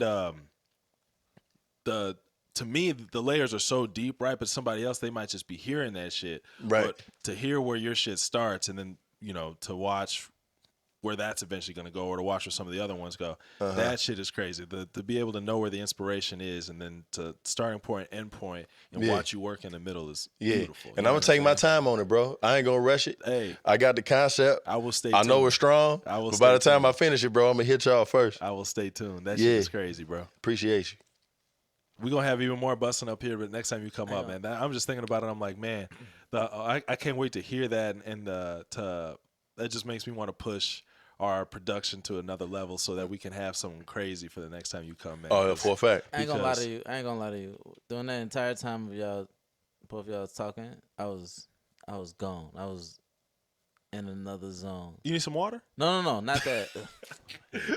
I'm professional, but no, I started daydreaming about like the inspiration of the work. Like when you talk about how it just comes to you, you see it, and then I started thinking about the tones of this. So I drank the fuck yeah, which I probably shouldn't have did because like my brain just went, and I started thinking about like the brightness, the acidity, and then when we talk about like textures of fabrics and Yeah, colors and weights, all of that. and so like while you two were talking, my brain was just like, oh, what about this piece of what he's saying? What about that piece of what he's saying?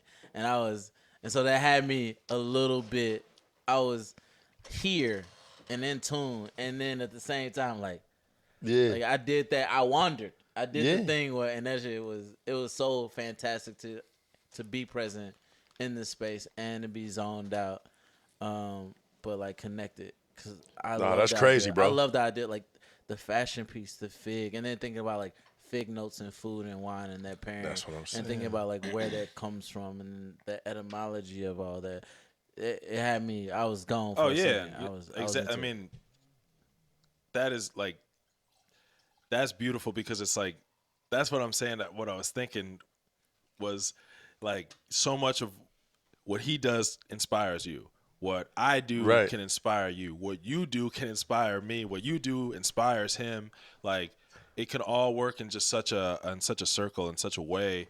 It's just Hold on, I could probably pass it to him easy. that shit's beautiful. Yo, Let me grab this one.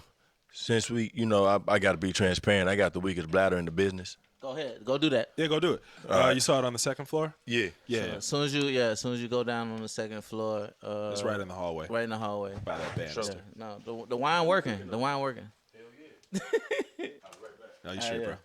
The reason why I asked you about how you got in the wine, the follow up question was, I noticed that on the show, you know what I'm saying, your character, I don't know if y'all know this, but he do a little show, 10 years running Chicago PD, kind of the man. I'm just say that really quietly.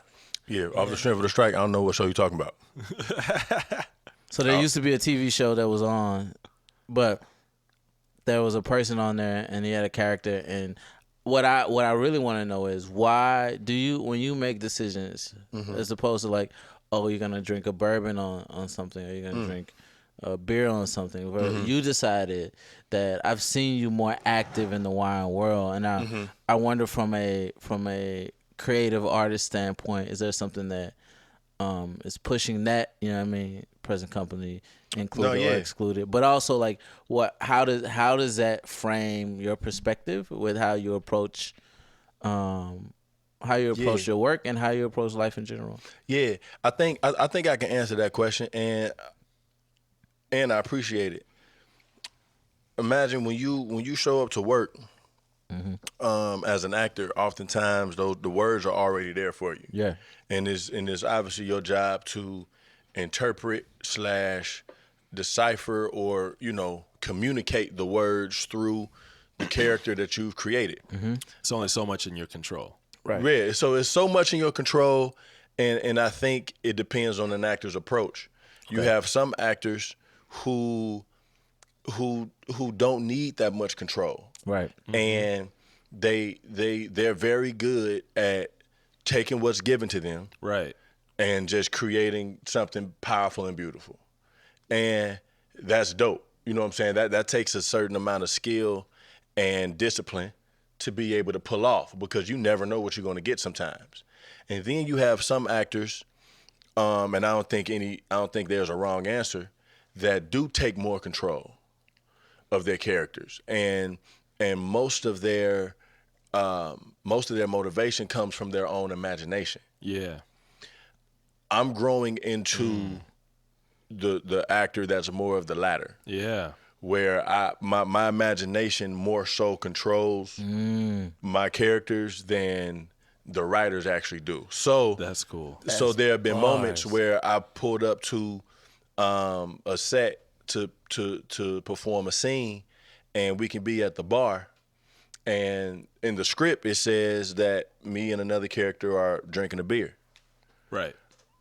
And there have been moments where it's like, I'm like, to be honest with you, He would. my character is more of a wine drinker. Yep.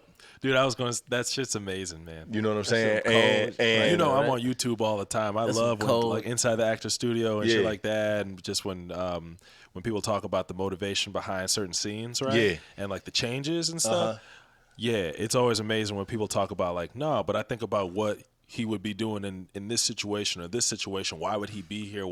And like that type of thought process, it seems so foreign to like us, like regular motherfuckers, but like for real. That's how you get the most out of a character. That's how you get the most out of a That's character. how people like Buscemi, Steve Buscemi and Paul Giamatti, these character actors, God, like Paul rise to the Giamatti. top because they always add that extra layer of storytelling to whoever they are. Right. And Killing And it. that, I love that piece, because can I justify or wrap my mind around drinking a beer? Yeah.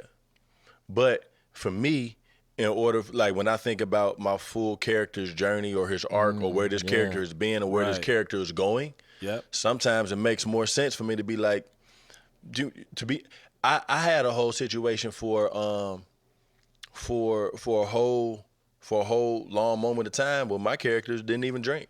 Yeah. It was like, I'm not drinking. Yeah. You know what I'm saying? Like, you can see me holding the drink, but you ain't gonna actually see me drink it. You know what I mean? And that was your decision? And that was my decision, Yeah. just because of some things that had happened to the character that I was like, I don't think this character really drinks unless, you know what I'm saying, he's in that moment where he has to. Yeah, that's so thoughtful. Like that. Yeah. Yeah, that's a level of thoughtfulness that doesn't always get I attributed don't think to people think about that. I was going to say, people don't always attribute that to the actors. A lot of crazy. times, like, you look at it and you're like, man, like, look like, wow, you can cry on command. Or like, it's like these like very like surface level like attributes that are will get looked at as like what makes somebody good at their craft. But thinking about that level of mindfulness of like, no, like I'm thinking long term within this singular show, this character that I have on the singular show. I'm thinking long term about his trajectory and like storytelling and all of that stuff. And it's what makes people fall in love with characters. You know what I mean? And then therefore the actors who portray those characters. And what I've come to realize too is I appreciate actors who then become directors, because the perspective in which they shoot the perspective from which they direct from, and then also when they become EPs, because now they are the decision makers. Just like like we always talk about like Dion right now, right? Like we thought Dion is only as a player, but we see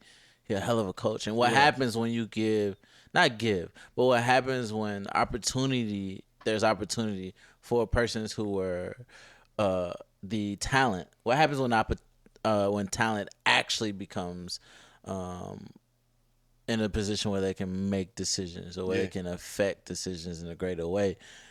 It's disruptive, but it's absolutely beautifully disruptive. Oh, 100%. And it creates something that You got to we be all that. crave and desire. You got to be that resonates with us even greater, because who better than the actor to be able to articulate, communicate, and talk to us? Like the best writers are actors. You know what I mean? Like for me, I've come to find that in the course of my movie watching, TV watching. So that's fascinating. Nah, that shit is real, bro. And I try to tell, and it's simple things too, that the average actor, if they're not paying attention or if they're just getting started, they can forget to think about. And I try to encourage beginners or novices, especially like extras. Oftentimes I find myself having conversations with extras, and I challenge them because their characters don't really have names like most of the principal actors sometimes. And you can find a featured extra, and I pull them to the side and I just start talking to him. I'd be like, "Yo, bro, what's your character's name?" And he'd be like, that. Yeah. So he'd be like, "Man, I ain't really got no name, fam. They just, what I'm saying, I'm just over here. I'm really just bank robber number one." And I'm like, "I understand. You might not have a name and you might not have lines, but for you to come from the most authentic place." Yeah. You know what I'm saying? And for us to tell this story in the most genuine way, you got to have a name, dog. Not only do you need to have a name, but you came from somewhere. Yeah. What you robbing this bank for? You know what I'm saying? Like that changes your gait. That changes the way you walk. That changes the way you changes stand. everything. It's that world building, man. Yeah. It's You that gotta world build building. your world, like bro. you got to do that. You got to apply that to everything. Like Video game ass. I was gonna say, man, it's the number one thing. It's the reason I got back into video games is because when I was working on my last album, like I was putting it out, and it was very introspective project. It was really about me trying to address and tackle like issues around like generational trauma, right? And I was like, all right, how do I like get my head around this? And what I wanted to do was the beginning of the album.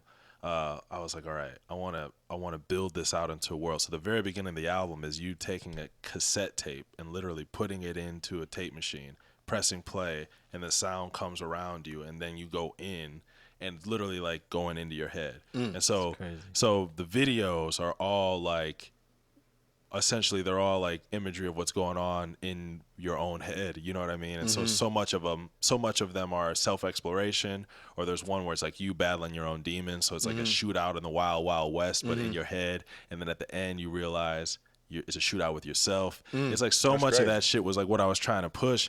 And I'm making music. I'm a producer, right? I don't even sing on most of these records, any of these records traditionally, but I help write these, and like I help push this storytelling in this space, and then also the whole table and plate is all set by me as well. So I was like, all right, I'm already sonically like world building, right? I'm building the beats, I'm helping write the ideas, I'm helping the direction, I know the flow and the motifs and different things that I want to like pop out here, but how do I, you know what I mean, how do I take that to the next level? Right. And so much of it was like, all right, what if I was a character?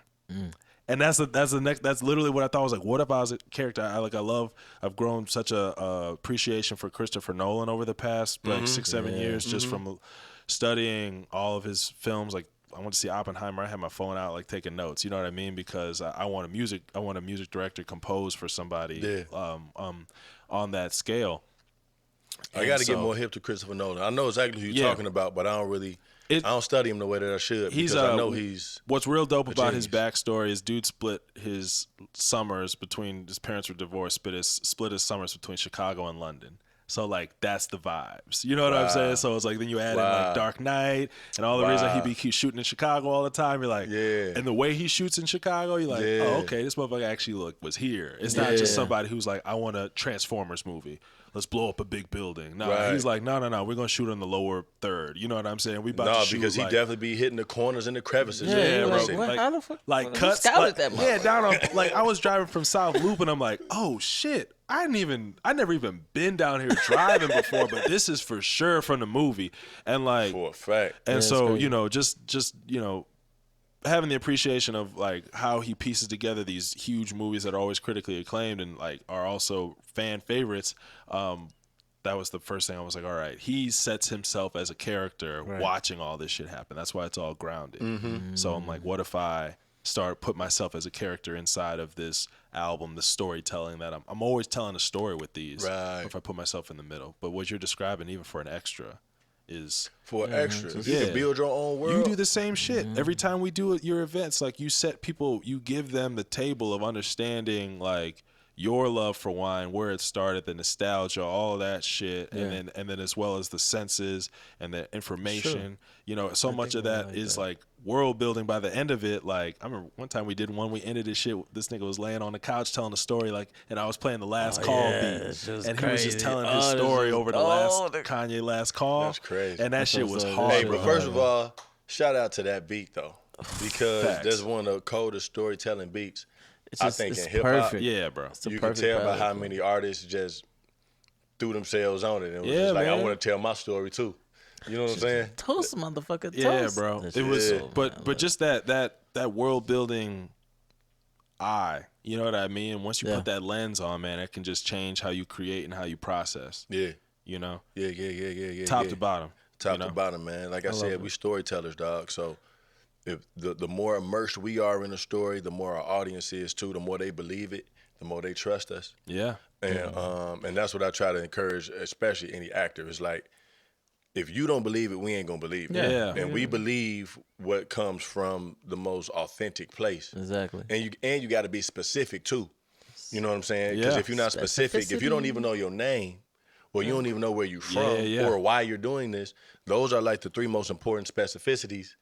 That if you haven't locked those in, then we just gonna be watching you say lines, and you think about those actors that we don't believe, Yeah. or think about those movies that was like, Yeah.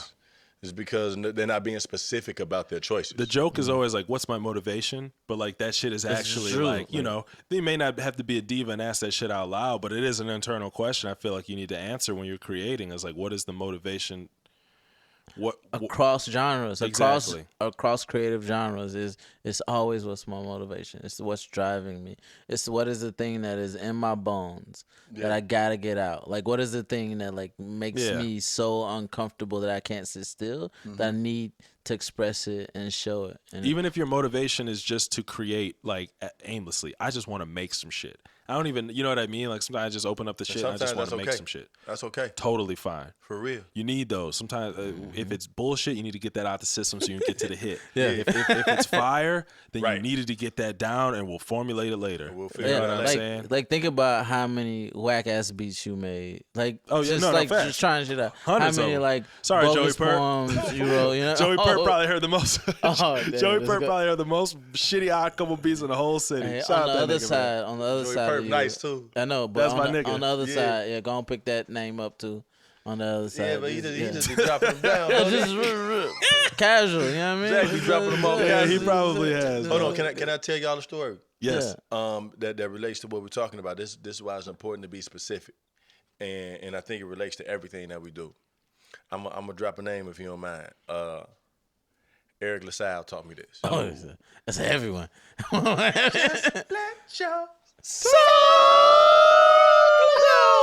So Eric LaSalle was he was my director and executive producer for years. Dope. And it was it was probably I learned more in that experience in that like 3 to 4 years than I probably have in my whole acting career. I heard he put a lot of like young black actors under his wing and taught a lot. Like he mentored Young a black lot actors of people. and directors. Yeah, that's amazing. You know what I'm saying? And I was fortunate to be one of them. And there was a moment once at a high level, he called me out in front of everybody.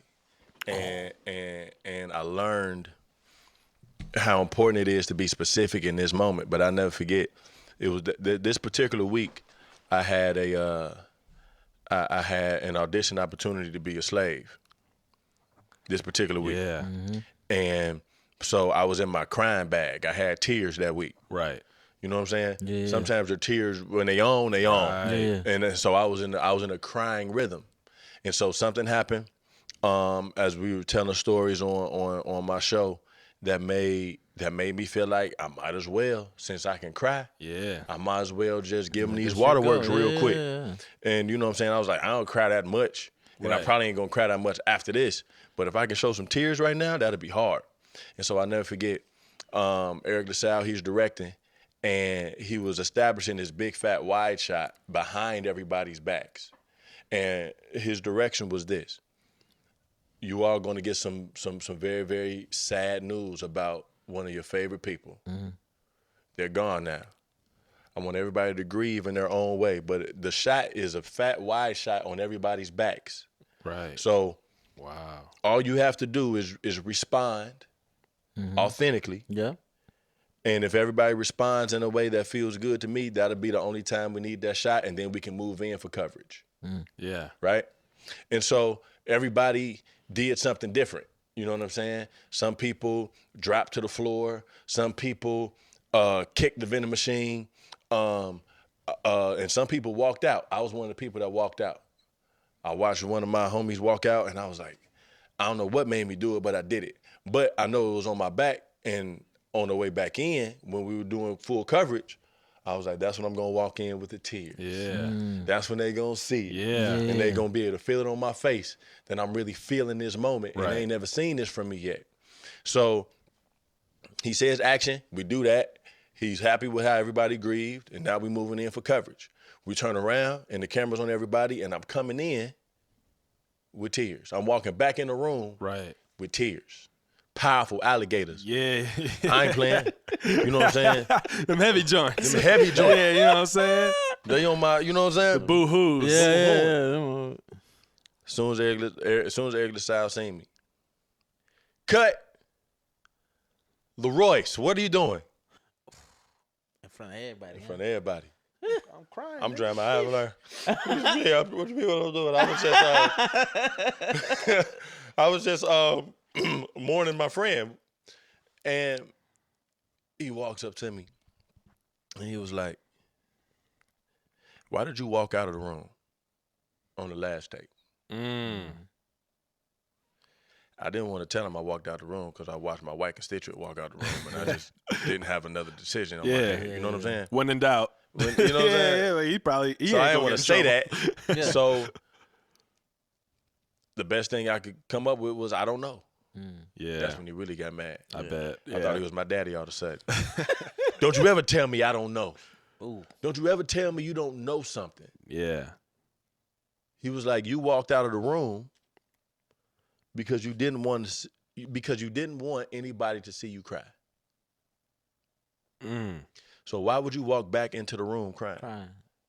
You gotta walk back fighting that motherfucker. Yeah. You just got to walk back fucked up like it You just got gotta walk- you know what I'm saying? saying?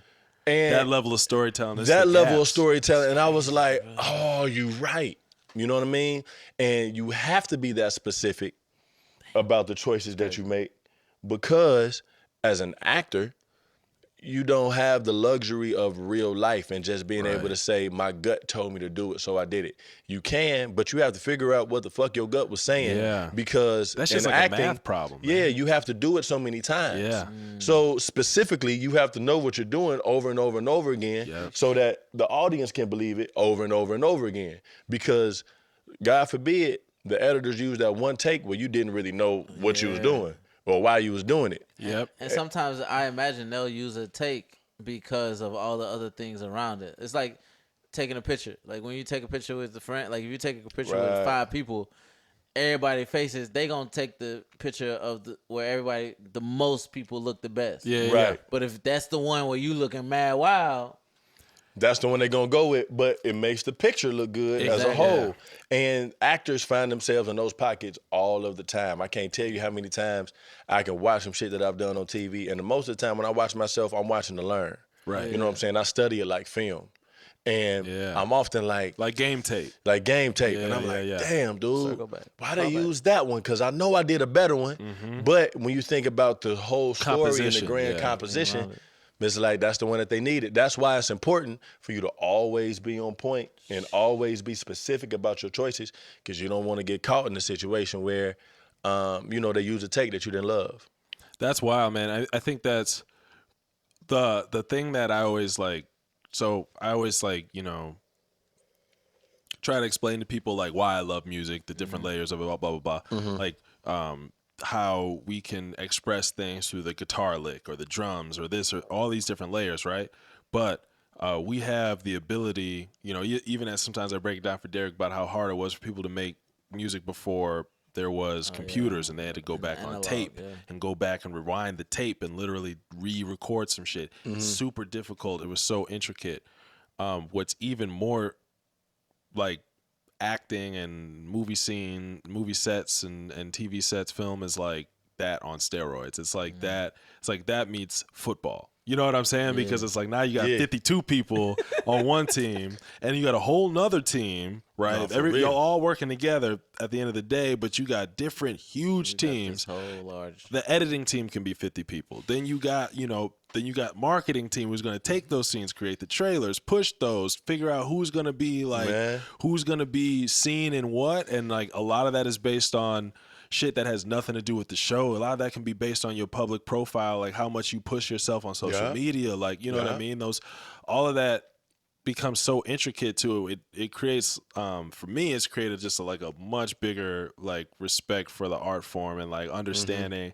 It's part of the reason I've been trying to push myself to get into it more from a music standpoint, is because I have such an appreciation for the other things. I'm like, how can I be an accessory to this? Yeah. You know what I mean? Listen. I'm canceling all of my streaming services. No more Netflix, no more Hulu. I'm not watching nothing until we get this right. Until they get the bag right, I'm not watching nothing. It's about time. We stand with y'all, man. We stand with y'all, man. I'm saying that's how I feel about it right now. I'm like, fuck all these motherfuckers. We stand with y'all, man. Let's go shoot man, it's wild. Yeah, because it's wild out here. The parallel between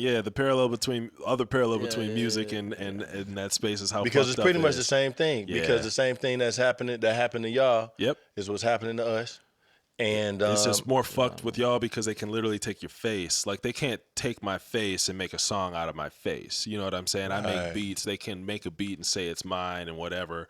Like, I'm not at a point where somebody would want to do that, be stupid. But like at the same point, like, they can take our shit, but it's so much on a different level when they can literally put your face on somebody, like reproduce mass media, commercials, ads, whatever it is, and be like, but we had you in a perpetuity throughout the universe, because that's what a lot of these contracts say. Motherfuckers don't know that shit. The wording is insane. You read that shit out loud, you be like, who am I signed to? You know like what I'm saying? Jesus? Yeah. Like, for real. Yeah. I need to see him before. Yeah, because we need to talk. Like, he gotta come back. This is not what I signed up for. No, but all we need. But I think. Hopefully we're on the way to discovering how the human touch and technology can collaborate. Yeah. You know what I'm saying? That same background actor that I told you that didn't know his name. Yeah. You know what I'm saying? Is the same background actor that they can pay for a day and then take his image and his likeness and reproduce it for the perpetuity, like you said. And he got paid for that day, but he could be in a whole gamut of vibes and people episodes. People are gonna say like, what's the point? I'm like, well, what if that person is a young Tom Cruise and he's an extra, or Tyrese and he's in a fucking Coca-Cola commercial, and now the nigga's got he's on part of the biggest, richest franchises in the world. But that can't happen the way it happened before if they can just take his pretty face and put that on any other black man's body. It doesn't happen the same. It doesn't happen. Doesn't it? That the beautiful stories that we get out of Hollywood, the success stories that we get. And you know what that creates? Because Tyrese, as the model and singer that he started off as and then becomes the powerful movie star that he is now, is a business, essentially, that creates jobs and opportunities and feeds families. You know what I'm saying? Hundreds of people work off Tyrese. Right. And so for every opportunity that we're blessed with, there's opportunities to feed more families exponentially. Yeah. And what the bottom line that the powers that be are trying to control creates is less opportunities for families to be fed over time. 100%. Because nobody's really getting what they need. How are you? I guess the thing is funny when we were talking and when I was thinking about having this conversation, I was really concerned and leery about how to broach this subject of the strike. What's going on? Do you want to talk about it? Is it a space that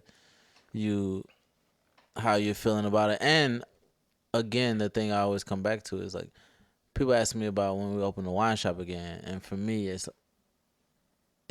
not that it's dead to me. It's just that it's been beat into the ground so long and so much that I just want to create and be and do. And to some extent, I can imagine the strike is, yo, we have value. We want our value compensated properly, proportionately, and until then, y'all not getting nothing. Like, yeah, the world's not getting another wine shop until I'm ready for another wine shop, until the confluence of events, until I'm in the space to get another wine shop. And the world doesn't need more shows, more episodes until, you all are in a space to do that. And what will put you in a space to do that is, equitable compensation. And so, like, I've always, for me, as a person who supports you and is a friend, it was actually weird for me to think about, man, I don't even want to broach this subject because I can imagine how annoying it is and the cloud that's over it when it's not even on you. Like, it's not, you're just trying to be a reasonable human being, trying to get your value. So that wasn't a question. Approached yesterday. Statement, so I got approached yesterday by somebody who was like, I'm just tired of watching these reruns. And I was like, I apologize for the reruns that we worked so hard on that one time. We shot You mean the other product that I worked on that you like? Yeah. But I also get it because of course. Over time, those stories become a big part of people's day, and it inspires. You know what I'm saying? There's an attachment. What they do. There's obviously an attachment, and I appreciate that. And I've been appreciating the support. You know what I'm saying? Yeah. Especially from people like y'all. And some people don't understand it, but they get it enough to be like, we just want y'all to get what y'all need, because obviously there's an issue. And the issue doesn't start with us. It just has to kind of stop with us because we can't truly condone these types of this type of atmosphere any longer. You know what I mean? And I get it. A very slippery slope, right? It's a very slippery slope. You start talking about AI, you start talking about name and likeness, you start talking about perpetuity. Then you start talking about streaming. Yeah. That's what How do you quantify that?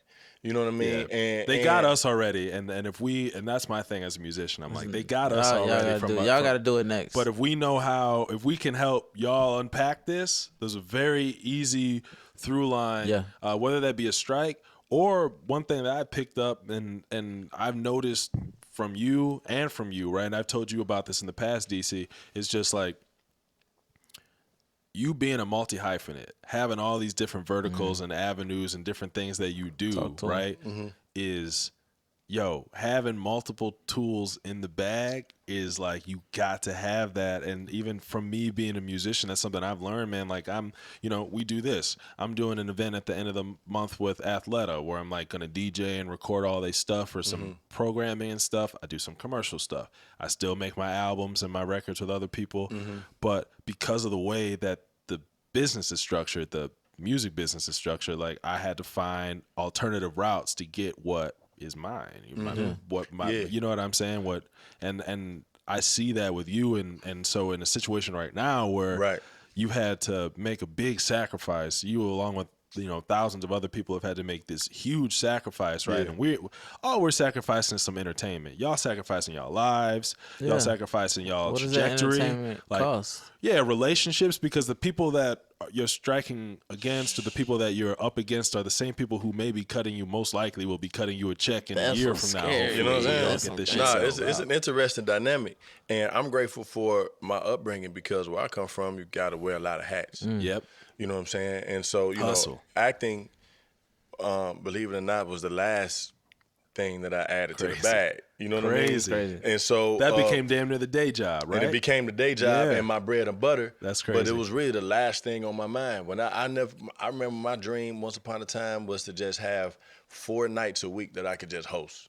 Yeah. I just wanted 4 rooms. That's Yeah, crazy, bro. What if I can though. get That's 4 beautiful. rooms You was up. that I could just, what I'm up. Y'all, I don't That's need how we nothing. all do it, man. That shit's so funny when I hear people's like this, the dream grow. Yeah. You know what I mean? Because it has to. It has to. You know what I'm saying? And so I'm grateful that I can go back in the bag and be like, okay, well, what can I do now? Now that I'm not doing this, you know, where can I put my energy?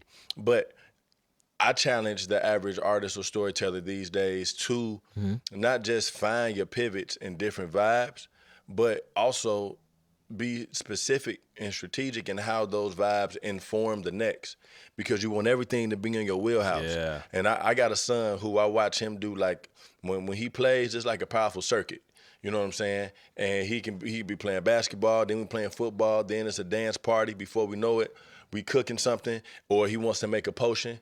You know what I'm saying? Yeah. It's like he has so many different facets of himself that he likes to explore all at once sometimes, and you never know what's next. But you encourage it all, you support it all, and my goal as a father is to help my son learn how to let one gift inform the next gift, that informs the next gift, that informs the next, so that you never find yourself out the pocket, just in case, because you never know. I think you are really good about that. You've always, like, you know, I remember just this past week or two when we were in Napa and you're talking that tank, you were telling everybody how about that childlike wonder that people have, that curiosity. that curiosity, and how, like, you know, as we get older, that shit, people say no, don't do this, don't do that, don't do this, and then you get into a space where, you know, through like us three, we do some shit. We all do something a little bit different that allows for people to, like, engage in their curiosity again. You can listen to a song and people will be acting like they're little kids again. You know what I mean?